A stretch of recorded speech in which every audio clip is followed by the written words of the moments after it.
Thank you very much, Dr. Tedros, for these opening remarks. So just to remind... may I add one thing? Go ahead. Some colleagues here, including my colleague journalists, friends, were asking me, where is Maria? I didn't know Maria is so popular now.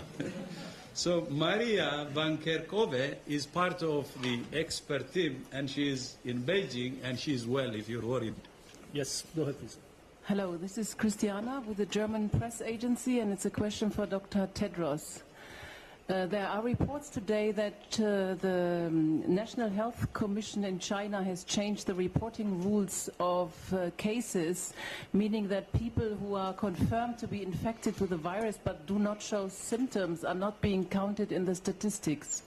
Have you heard about that, and what is your response? I don't have that information, but we have regular communication with them, so we will check that, and we have also people on the ground, so we will check and get back to you. Thank you. Thank you, Tarek. Good afternoon. Very short. Thank you. Xing from Xinhua News Agency.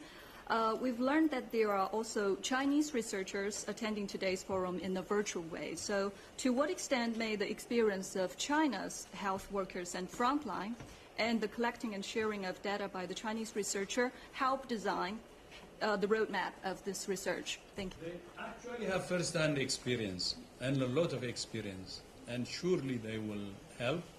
And not only that, they will significantly shape the roadmap.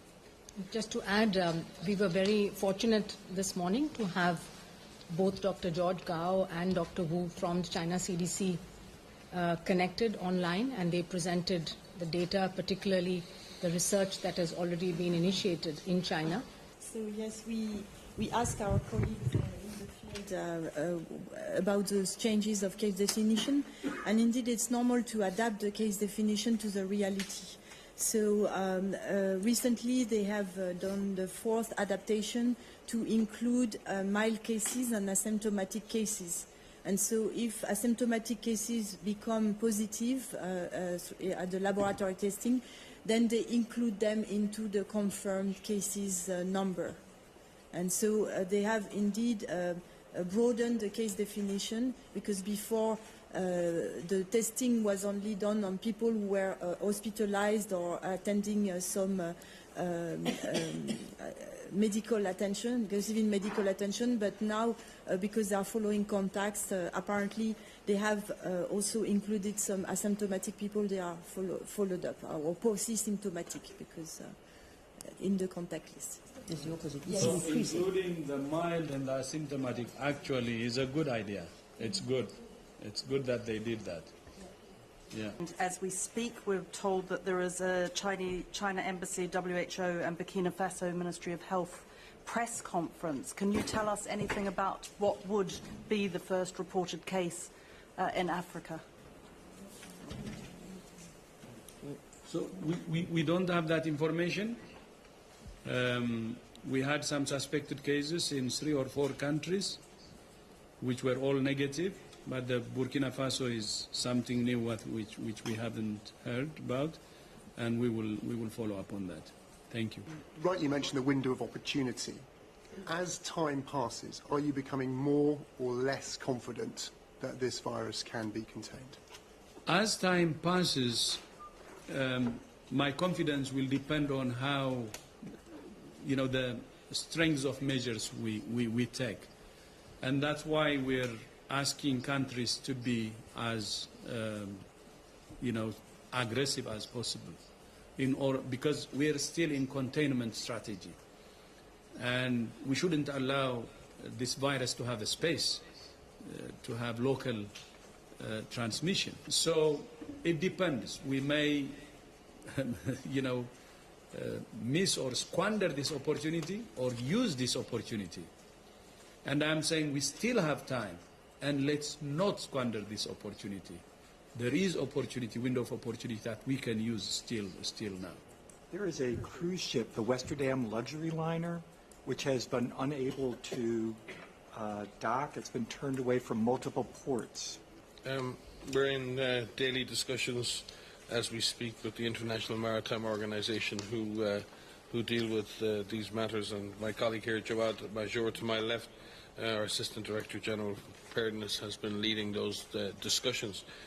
It's really important that there's an appropriate risk management approach taken here, and that also state parties be reminded of their obligations under what IMO terms free pratique, which is the ability for ships to dock unimpeded, especially to unload cargo, and also reminding our state parties of the principles of the dignity and human rights of travellers, which the IHR also enshrines. There are manageable risks associated with the conveyances, and there's plenty of guidance on how to do this properly. We need to ensure that there's neither an overreaction or an underreaction. As we see more events and conferences, and we see cruise ships, anywhere where people come and congregate, there is always going to be concern.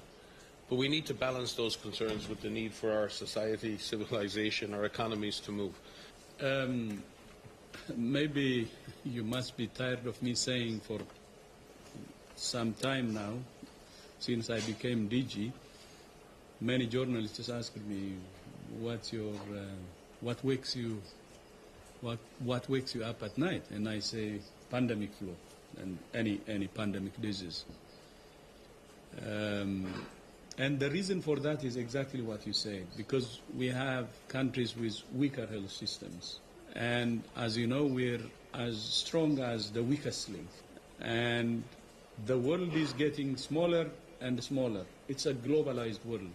And whatever happens at the weakest link could affect all of us. So that's why when we think about investing in our respective health systems, we should not forget to invest in countries' weaker health systems that need support. So my message again in the middle of this outbreak is the same.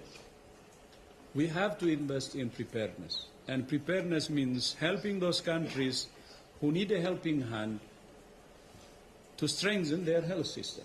I think we're now having a real problem in our hands. And we must take what's happening now seriously and really commit to preparedness, to strengthening our health systems all over the world and make this world safer. Still, I said it many times, I have a great concern that if this virus makes it to a weaker health system, it will create havoc. It will. For now, it doesn't seem so.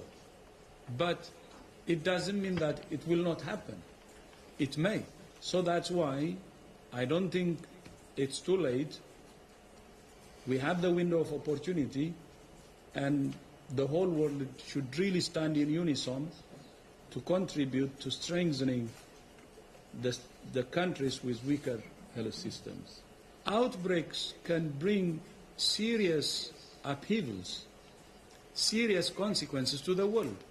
It's not just a health security issue, or it's not a matter of somebody sick or, the number of people who are dead. It's a matter of political, social, and economic upheavals. It can affect all areas of society, and that's why we have to take it seriously. The world, when it talks about terrorism, and imagine the level of preparation and so on is immense. To be honest, a virus is more powerful in creating political, economic, and social upheaval than any terrorist attack, believe it or not.